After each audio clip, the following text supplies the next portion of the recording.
It's all over. It's in every town and every city. It's in villages. They're everywhere. They're all over town, every shop.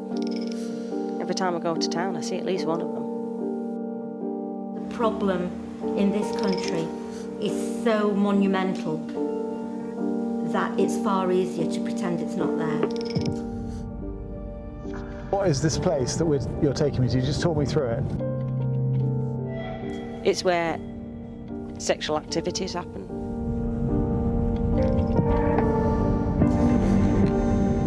When it's dark, it's quiet. There's no one here. You can't see anything up here. It's really desolate, isn't it? It's bleak, yeah.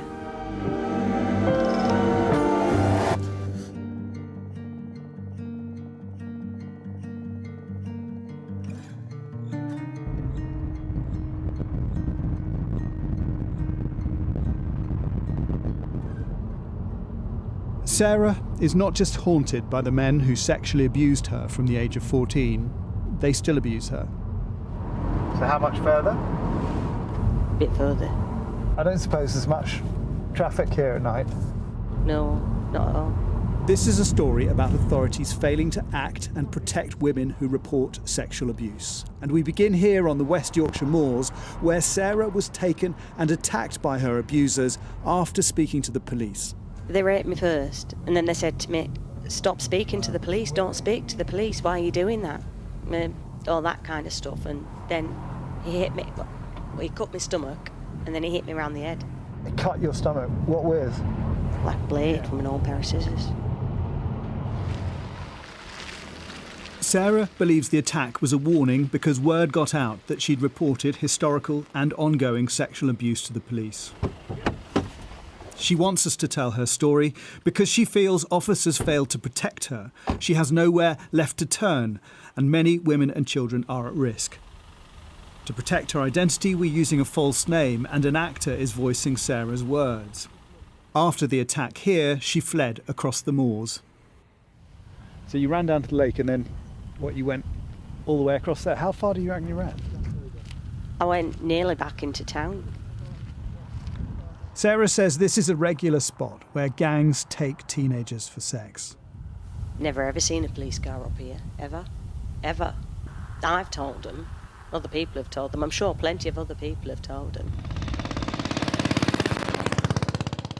Experts in child welfare have told us, despite high-profile attention on the problem, grooming gangs are still very much at large across the UK.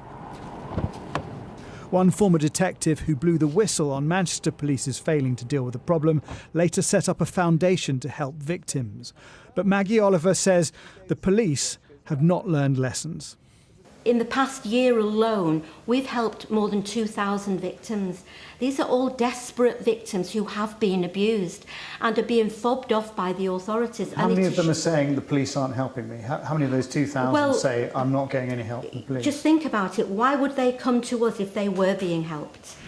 Very good evening to you. 6 people have been found guilty of a range of offences involving the sexual exploitation of teenage girls in Rotherham. These men sexually abused vulnerable young girls in the Oxford area. Hundreds of girls are thought to have been abused in Telford over 2 decades. Huddersfield has joined an infamous list of English towns and cities where young, vulnerable white girls have been groomed by groups of men, often of Muslim and British Pakistani heritage. While child grooming isn't confined to any racial group, there is concern that sensitivities over race prevented action being taken. A report in Rotherham in 2014 found authorities often viewed the victims of sexual abuse as making a lifestyle choice. If all of the authorities involved had been less concerned with their own agendas and prejudices and kept their focus on the children's welfare, some of these children might not have suffered the abuse and brutality. It was hoped lessons would be learned, but have they? Sarah's abuse was by white and Asian men and began when an 18-year-old she trusted exploited her, introducing her to a group of older men. They were just drinking and chatting and stuff like that, and then it quickly changed to get on the pool table, and they just started doing things, sexual things. Did they all have sex with you? Yeah. And how old were you? I was just going 14. Yeah. And how old were the men? They were from 18, 19 to 40s, 50s. Of the 5 people who first raped you in that garage, have any of them been prosecuted? No. Has anyone who's ever sexually abused you been prosecuted? No. So they're all still out there? Yeah. Sarah had confided in a teacher that she was in a relationship with older men, but after she got angry about it, she was questioned by police for harassing the teacher. The attitudes towards these kids are that they don't matter. They are an underclass. They're not the Chief Constable's children. They're not, you know, the Prime Minister's children. These are children often from very difficult backgrounds who don't have a voice. They are easy to dismiss. They are easy to blame. But now that Sarah is an adult, she's still struggling to be taken seriously. Since reporting the historical abuse, police contacted social services and her own children were placed on the Child Protection Register over fears she was a danger to them. David Greenwood specialises in legal cases involving victims of grooming gangs. I've had a number of cases where girls have been targeted by social services just by dint of having been in CSE in the past, being considered as being unfit to look after their children. So potentially having their children taken away from them Yeah. because they were a victim of sexual abuse? Yeah, that's right, yeah. That's scandalous, isn't it? Yeah, that's what tends to happen, but it seems to be... What tends to happen? Yeah, it seems to be easy pickings for social services.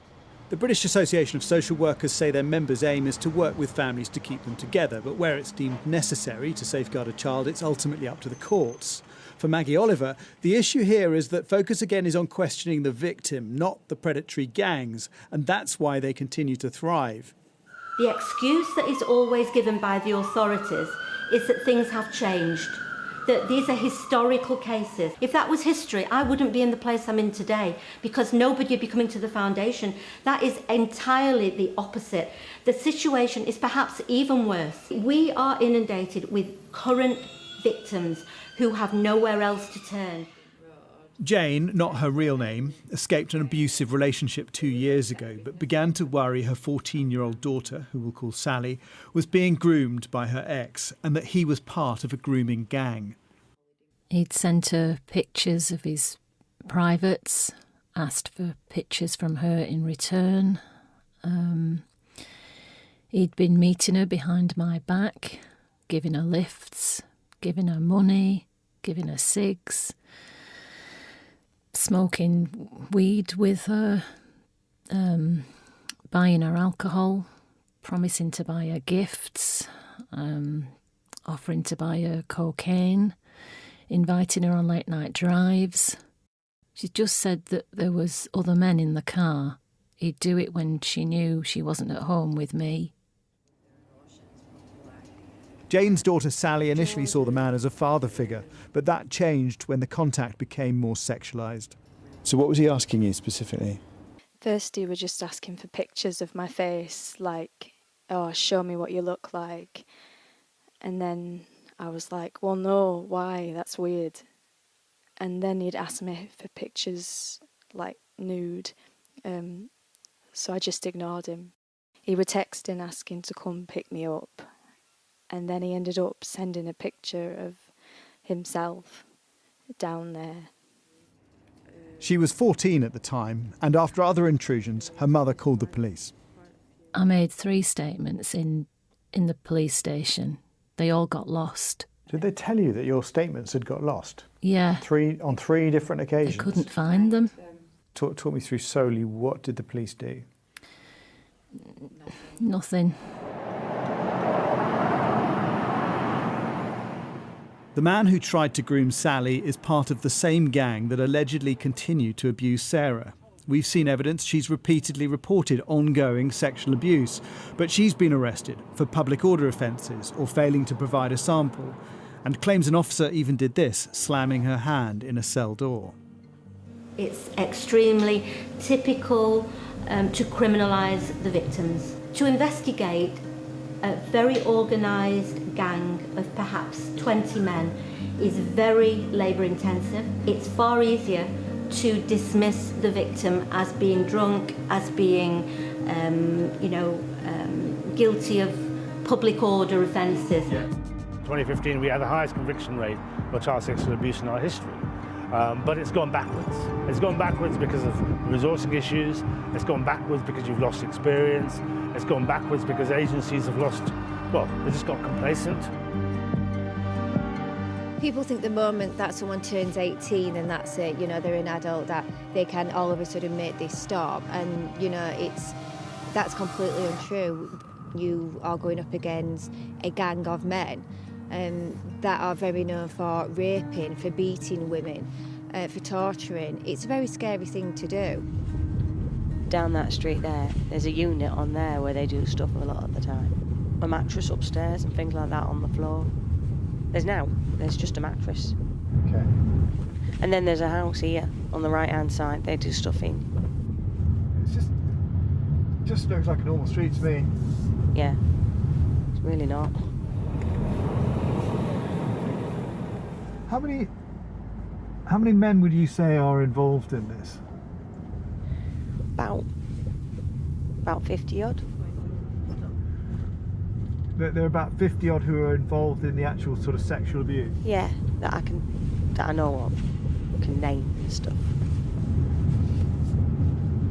Do you think that they're all still abusing young girls today? Do you think there's evidence of that? Yeah, there definitely are, yeah. The numbers of cases are steadily increasing. Rotherham was a fairly big case for us, but the numbers of cases from different parts of the country are rising also. And do they show the same hallmarks? Everyone's the same. Everyone is the same. Social services intervene too late and too weakly. Police don't investigate early enough, don't disrupt abusers, and we're left with children who have had their lives ruined effectively. West Yorkshire Police told Sky News that tackling serious sexual offences is a top priority. With regards to Sarah's case, they say all reports of criminal offences made by the victim have been appropriately recorded and assessed. Throughout the investigation, we've liaised with the Crown Prosecution Service. A number of people have been arrested and interviewed. We continue to engage with the complainant to do all we can to help signpost her to further support. We want victims to be reassured that we do and will treat them with the utmost sensitivity, and that their needs and welfare are paramount. But some victims feel ignored, sometimes criminalised, by a system they say is stacked against them. Jason Farrell, Sky News.